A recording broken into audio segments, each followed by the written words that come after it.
সমাজের মানুষের কি দায় ঠিক গেছে তোমার মতো উলঙ্গ মানুষকে দেখার জন্য?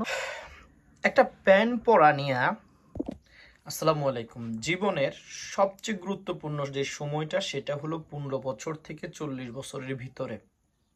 কত বছর আপনি পাবেন? ইন বিটুইন আপনি পাবেন হলো 25টা বছর।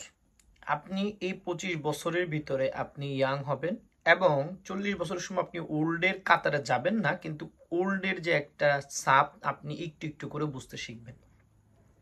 তো 15 বছর থেকে 30 বছর 35 বছর পর্যন্ত একটা ছেলে বা মেয়ে তাদের যেই আকাঙ্ক্ষা, যাদের যেই চাহিদা, সেটা হলো স্বাধীনভাবে বাঁচা, স্বাধীনভাবে চলাফেরা করা, স্বাধীনভাবে কথা বলা এবং স্বাধীনভাবে তাদের মত প্রকাশ করা। এটাই তো এখানে স্বাধীনভাবে সবকিছু প্রকাশ করাটা ভুল না, কিন্তু এইখানে একটা কথা জিনিস আছে, এই আপনার এই 20টা বছর যখন আপনার চলে যাবে তখন কিন্তু আপনি বুঝতে পারবেন যে আপনি কি ভুল করছেন আর কি সঠিক করছেন। তখন আপনাকে নিজেকে নিজে গিল্টি ফিল করতে হবে যে আপনি কি করতে যাচ্ছেন। কেন আমি এই কথাটা বললাম? আপনাকে শুধু ফুল প্যান্ট পরতে বলছে, আপনাকে তো বলে নাই ল্যাংটা হয়ে যাইতে, তোমাকে বলে নাই ল্যাংটা হয়ে যাও, বলছে ফুল প্যান্ট পরতে।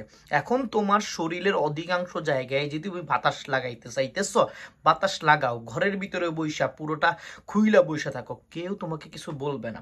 সমাজ, তুমি যেই সমাজে বসবাস করো সেই সমাজে কতটা মানুষ কিভাবে চলে সেই সম্পর্কে তুমি চিন্তা করো। তুমি সমাজের বাইরে না। আজকে তুমি যদি মরে যাও, আজকে তুমি যদি পচে যাও, তুমি যদি অসুস্থ হও, সমাজের মানুষ তোমাকে ট্রিটমেন্ট করবে, ডাক্তার এসে ট্রিটমেন্ট করে। ডাক্তার সমাজের ভিতরে থাকে, সমাজের বাইরে ডাক্তার থাকে না। আজকে যদি তুমি মনে করো যে তুমি অসুস্থ হইলে তুমি শুধু অসুস্থ হবা, তো তোমার ফ্যামিলি, তোমার আশেপাশের মানুষ কোনো অসুস্থ হবে না। They don't care you man, but they care you because you live in the society, you live in the world, you are not living in your own platform. সেই জন্য আমি তোমাকে বলতেছি, একটা ফুল প্যান্ট পরা মেয়েকে বলাটা কত বেশি অপরাধ হয় না। ইংলিশ তো সবাই পারে, আমিও পারি, 10 জনও পারে। ভুলভাল ইংলিশ সবাই পারে, আমিও ভুলভালই বলি।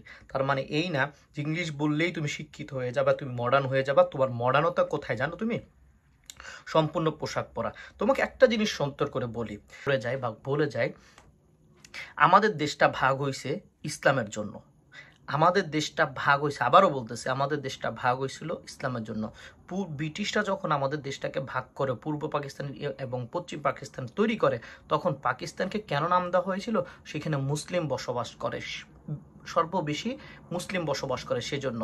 এখন যদি কেউ আইসা বলো যে আমরা স্বাধীনভাবে গণতন্ত্র চাই, গণতন্ত্র চাওয়ার আগে একটাবার ভাবো আমাদের দেশ কেন ভাগ হয়েছে। ভাগ হয়েছে আমাদের দেশ একটা মাত্র কারণে, সেটা হলো ইসলামের জন্য। ইসলামের জন্য যদি দেশ ভাগ হয়ে থাকে, তাহলে তোমার রাইট নাই তুমি ছোট প্যান্ট পরে রাস্তায় হাঁটা। This is the true. তুমি যদি চিন্তা করো যে সমাজের ভিতরে বসবাস করবা, তাহলে যেই সমাজের যেই নিয়ম সেই নিয়মে তুমি বসবাস করতে হবে। তোমাকে কিন্তু এটা মাথায় রেখে চলাফেরা করতে হবে। আমি এখন যেই সমাজে বসবাস করি সেই সমাজের যে সিস্টেম, সেই সিস্টেম আমার চলতে হবে।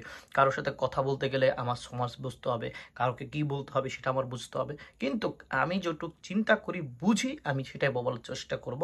তুমি বাংলাদেশে বসবাস করো, তোমার বাংলাদেশের কালচার, বাংলাদেশের ইসলামী রিলিজন মেনেই চলতে হবে। ভালো থাকবা।